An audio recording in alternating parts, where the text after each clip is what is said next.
அனைவருக்கும் வணக்கம். துலாம் ராசிக்காரர்களுக்கு இதுவரை வரலாறு கண்டிடாத அளவிற்கு வெற்றி வாய்ப்பு உறுதி என்று சொல்லக்கூடிய வகையில் துலாம் ராசிக்காரர்களுக்கு என்னென்ன மாற்றங்கள் நிகழப்போகின்றன, மே 4 முதல் தமிழக தேர்தல் முடிவு வெளியாகி வரலாறு காணாத அளவிற்கு வெற்றி வாய்ப்பை பெறக்கூடிய சந்தர்ப்பம் எப்படி கிடைக்கிறதோ அதே போன்று துலாம் ராசிக்காரர்களுக்கு உறுதியாகவே இந்த வேளையில் வரலாறு காணாத அளவிற்கு சிறப்பான நல்ல வாய்ப்புகளும் சந்தர்ப்பங்களும் நிச்சயமாக உங்களை தேடி வரப்போகிறது. இந்த தருணத்தில் எந்த ஒரு வேலையை முயற்சி செய்தாலும் அதில் வெற்றி கிடைக்கும். பெரும்பாலான தடை தாமதம் என்று நிறைந்திருந்த பல சிக்கல் நிறைந்த விஷயங்களை முழுமையாக விலக்கி முன்னேற்றம் நிறைந்த ஒரு வேலையாக மாற்றிக்கொள்ளக்கூடிய சந்தர்ப்பம் துலாம் ராசிக்காரர்களுக்கு நிச்சயமாக உண்டு. தடை தாமதம் சிக்கல் என்று சொல்லப்பட்ட பல நிகழ்வுகள் உறுதியாகவே விலகும். கர்மத்தில் குரு உச்சம் பெற்றும் யோகத்தில் சனியும் வலம் வருவதால் நினைப்பதை விட இந்த தருணத்தில் மனக்கலக்கமும் குழப்பமும் நீங்கி மன நிம்மதி பிறப்பதோடு பல வகையில பெரும்பாலான சிக்கல்களையும் சிரமங்களையும் முழுமையாக கலைந்து முன்னேற்ற வாய்ப்புகளை அடுத்தடுத்து மேம்படுத்தக்கூடிய நல்ல சந்தர்ப்பம் இந்த வேளையில் உண்டு. நிச்சயமாக தவறவிடாமல் பயன்படுத்திக் கொள்ளுங்கள். அதோடு மட்டுமல்லாது துலாம் ராசிக்காரர்களுக்கு இந்த வேளையில் கிரக அமைப்பு எப்படி இருக்கிறது, நீங்கள் எதிர்பார்ப்பதை விட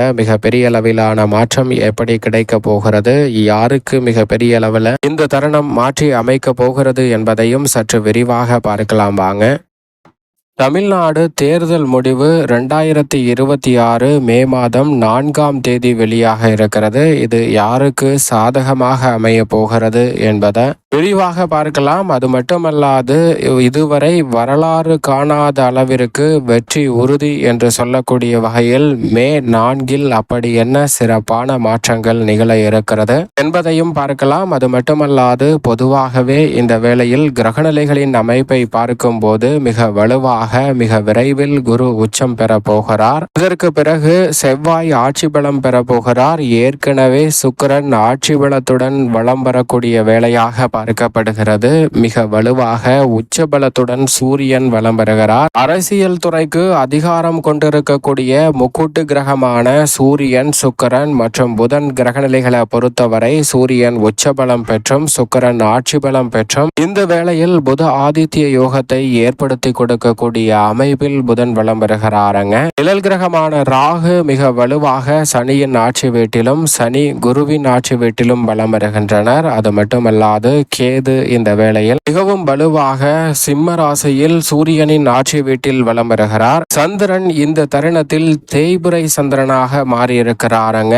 1ஆம் தேதி பௌர்ணமி தினமாக சித்ரா பௌர்ணமியாக முழுநிலவாக வலம் வந்த சந்திரன் தேய்புரை சந்திரனாக நகர்ந்து கொண்டிருக்கிறார். இப்படி நவ கிரகநிலைகளின் அமைப்பும் இருக்கக்கூடிய வேளையில் இந்த மே 27ஆம் தேதி குரு உச்சம் பெறுகிறார். 6ஆம் தேதி முதல் செவ்வாய் ஆட்சி பலம் பெறப்போகிறார். அதற்கு முன்னதாக இந்த 4ஆம் தேதியில் இதுவரை வரலாறு காணாத அளவிற்கு வெற்றி உறுதி என்று சொல்லக்கூடிய வகையில் பல அதிரடியான மாற்றங்கள் உறுதியாகவே நிகழ இருக்கிறது. அது மட்டுமல்லாது இந்த தேர்தல் முடிவில் யாருக்கு சாதகமாக அமைந்தாலும் இதுவரை வரலாறு காணாத வெற்றி உறுதி என்று சொல்லக்கூடிய வகையில் நிச்சயமாக அமைய போகிறது. ஏனென்றால் இந்த 2026 தேர்தலை மையமாக கொண்டு 4 முதல்வர் வேட்பாளர்கள் பார்க்கப்படுகிறார்கள். தற்போதைய முதலமைச்சர் மு.க. ஸ்டாலின், முன்னாள் முதலமைச்சர் எடப்பாடி பழனிசாமி, தமிழக வெற்றி கழக தலைவர் ஜோசப் விஜய், நாம் கட்சி தலைவர் சீமான். இந்த 4 பேர்ல இந்த தேர்தலில் கடுமையான போட்டி 3 பேர்களுக்கு மட்டும்தான் இருந்தது. நாம் தமிழர் பெரிய அளவில் இந்த தேர்தலில் வெற்றி வாய்ப்பை பெற இயலாது. ஆனால் கணிசமாக அவர்களுடைய வாக்குப்பதிவு சதவீதத்தை தக்க வைத்துக் கொள்வதற்கான நல்ல சந்தர்ப்பம் நிச்சயமாக இருக்கிறது. இந்த தேர்தலை பொறுத்தவரைக்கும் நாம் தமிழருக்கு வெற்றி கிடைக்கவில்லை என்றாலும் கூட அவர்களுடைய ஓட்டு சதவீதத்தை தக்க வைத்துக் கொள்வதால் சிறப்பான நல்ல மாறுதலை அவர்கள் சந்திக்கக்கூடிய சந்தர்ப்பம் வருகின்ற தேர்தலில் உறுதியாகவே கிடைக்க போகிறது. பெரிய அளவுக்கு வாக்கு சதவீத வீழ்ச்சி என்பது நாம் தமிழருக்கு இந்த வேளையில் நிச்சயமாக ஏற்படாது. அதில் இருந்து 1% 2% உயர்வோ அல்லது குறைவோ ஏற்படலாமே தவிர ஏற்கனவே வாங்கியிருந்ததிலிருந்து மிகப்பெரிய அளவில் சறுக்கல் ஏற்படுவதற்கான வாய்ப்பு சீமானுக்கு இல்லை. கருத்து கணிப்பு முடிவுகளை பொறுத்த வரைக்கும் நிறைய கருத்துக்கள்ல தற்போதைய ஆட்சி தொடர போகிறது என்ற கருத்தும், சில விஷயங்கள்ல எடப்பாடி மீண்டும் முதலமைச்சராக கூடிய வாய்ப்பு இருக்கிறது என்பதையும், ஒரே ஒரு நிறுவனம் விஜய் 120 சீட்டு வரைக்கும் ஜெயிப்பதற்கான வாய்ப்பு இருக்கிறது என்று கருத்து கணிப்புகள் வெளியிடப்பட்டிருக்கின்றன. இந்த 3 பேர்ல யார் வென்றாலும் இது வரலாறு காணாத வெற்றியாக தான் அமைய போகிறது. ஏனென்றால் முழுமையாக 5 ஆண்டுகளை நிவர்த்தி செய்து அதற்கு பிறகு சந்திக்கக்கூடிய தேர்தலில் திமுக தொடர் வெற்றி பெறவில்லை. அப்படி இருக்கும் பட்சத்தில் இந்த முறை திமுக வெற்றி பெற்று முதலமைச்சராக ஸ்டாலின் தொடர்ந்தால் இது வரலாறு காணாத வெற்றியாக நிச்சயமாக அமையும். அதே போன்று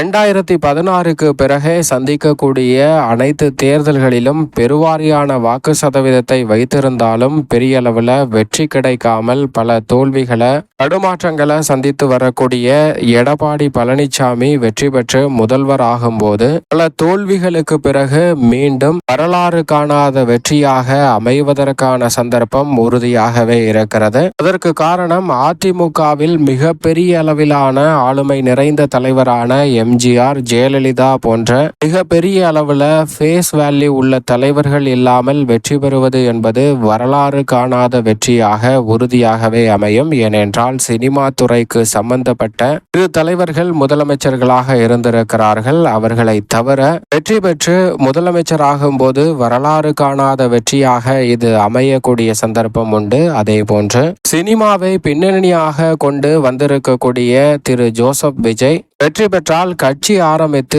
சில நாட்களிலேயே வெற்றி பெற்று முதலமைச்சராக கூடிய வாய்ப்பு கிடைத்தால் அது வரலாறு காணாத வெற்றியாக பார்க்கப்படும். ஏனென்றால் இதற்கு முன்னதாக அரவிந்த் கெஜ்ரிவால் கட்சி ஆரம்பித்து வெற்றி பெற்றிருந்தாலும் கூட அவர் ஊழலுக்கு எதிரான போராட்டத்தில் பெரிய அளவில் இந்தியா முழுமைக்குமே பேசப்பட்டார். அதனால் அவருக்கு வெற்றி வாய்ப்பு அதிகமாக கிடைத்தது. அது மட்டுமல்லாது அந்த சூழலில் ஆளும் கட்சி மிகவும் மோசமான ஒரு நிலையில் இருந்தது. அதற்கு மிக முக்கிய காரணம். ஆனால் தற்போது ஆளும் கட்சியின் மீது பல புகார்கள் இருந்தாலும் கூட மிக மோசமான கடுமையான சூழல் என்று சொல்லக்கூடிய அளவிற்கு இல்லை என்பதுதான் யதார்த்தமான உண்மை.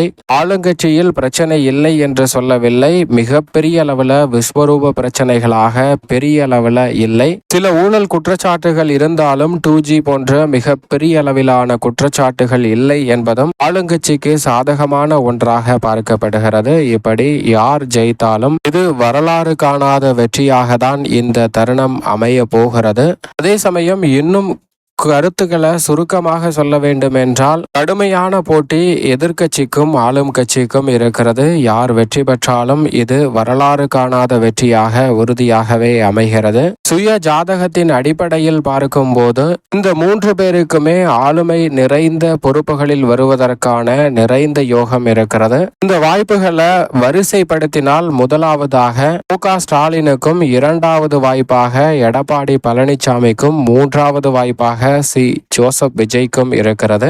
அதே சமயம் 234 தொகுதிகளிலும் போட்டியிட்ட வேட்பாளர்கள் உங்களுடைய அசாபுத்தியின் அடிப்படையில் சிறப்பான வாய்ப்புகள் கிடைக்க போகிறது. அதோடு மட்டுமல்லாது இந்த வேளையில் உங்களுடைய ராசிக்கு நீங்கள் பல வகையில உங்களது வேட்பாளருக்கு உதவி செய்த நிலையில் அதற்கான பலன் கிடைக்கும் அற்புதமான வாய்ப்பும் நிச்சயமாக கிடைக்க இருக்கிறது.